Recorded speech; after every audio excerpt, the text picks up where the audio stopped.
So we have been talking about the Samudra Manthan for a few days now. And today we conclude this little topic of Samudra Manthan. So as you know, lots of things started emerging out of the churning. Basically 14 ratnas, 14 treasures, 14 gems, jewels came out one by one from the ocean. And then finally, a divine being emerged from the ocean. He looked strong and so good looking, and he was carrying a kalash in his hand.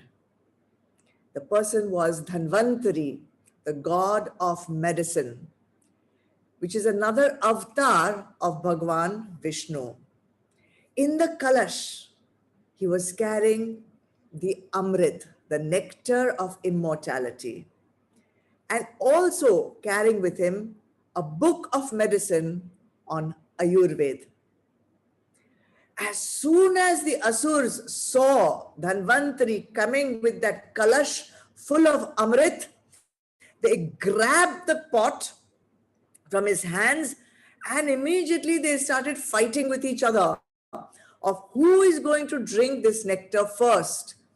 And there was utter chaos.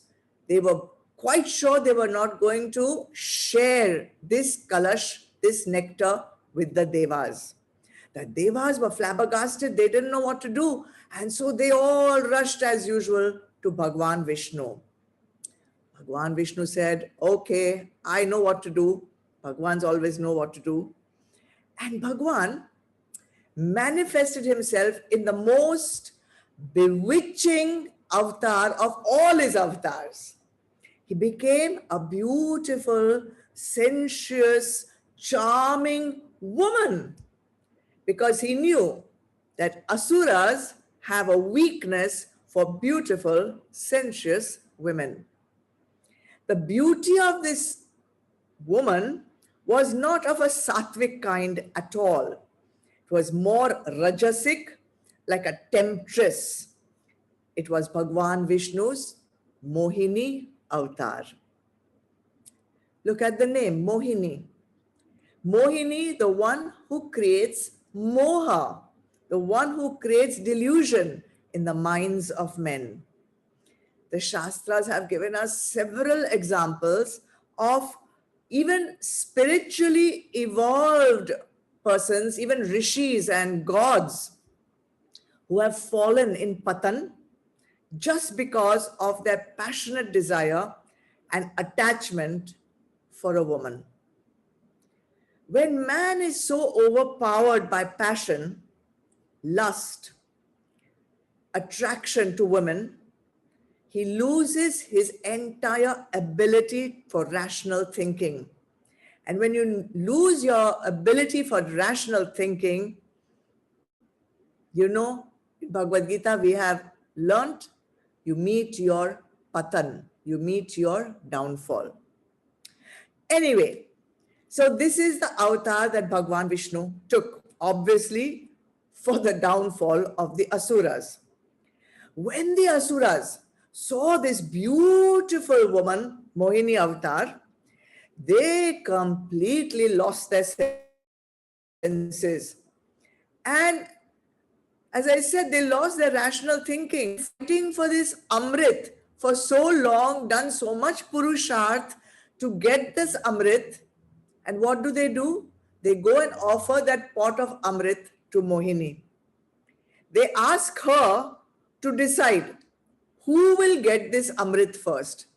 So imagine as a sadhak, you have done this manthan, you have done this introspection, you have done manan, you have got so many treasures, so many siddhis, so many powers, so many insights, so much upliftment, spiritual upliftment. And then you get deluded by passion for a woman, and then you offer it all to her, the Amrit standing for your spiritual enlightenment, and you simply offer that away because of your passion and your lust. Something to think about. So Mohini, she took the pot and she smiled coyly and she played up to the sentiments of the asuras, and they got even more attracted and even more deluded. And they said, please, please take it, please take it, please take it, please take our spiritual enlightenment away. Mohini said, okay, I'll take it, but I will decide who to distribute it to, how to distribute it. That's all my decision. Yes, yes, yes, you can do, Asura said. She said, don't complain later. What complain? They couldn't even speak. They were so besotted. They were so bewitched by her beauty. They couldn't even speak properly. Forget complaining or arguing. Mohini Avatar asked Devas and Asuras to make a line. And she said, I will walk through the line and I will distribute the nectar of immortality. So what she did is every time she came to the Devas, she would offer a sip of the nectar. And when she would come in front of the Asuras, she would smile and she would be coy and she would act up and she would just, they would get so stumped and so, completely bewitched that they forgot that she was not even giving them a sip of the nectar. But one Asura was a little bit savdhan and he saw what Bhagwan was doing in the form of Mohini. So what he did is he changed himself into a deva. And he went and he's in between Surya Dev and Chandra Dev. And Mohini was just coming up to them. And she fed one sip of the Amrit to this Asura in the disguise of a deva. As soon as that Amrit was sipped and swallowed, Surya Dev shouted, hey Bhagwan, this is an Asura, this is not a Deva. But Bhagwan Vishnu immediately revealed his true form, came out of the disguise of Mohini, and with his chakra, he simply chopped off the Asura's head. But the Amrit had already gone down the throat. And so the head, which was separated from the rest of the body, remained immortal because it had already sipped the nectar. This Asura, whose neck was chopped off but still remained immortal, is called Rahu. Now that Bhagwan's disguise as Mohini was revealed, he quickly gave the Amrit to the Devas and he simply disappeared from the scene. So, learning for us. The Devas got the nectar and the Asuras got nothing. Why did Bhagwan Vishnu do that? Shouldn't he have been fair and just and given it to both of them? Bhagwan helps those who come to him for help. Bhagwan simply otherwise witnesses everything. If you approach him and ask for help, Bhagwan is ready to help, even the Asuras. But the Asuras did not come to Bhagwan for help. The Devas came to him for help and asked Bhagwan to get the Amrit for them. And that's what Bhagwan did. He got the Amrit for them.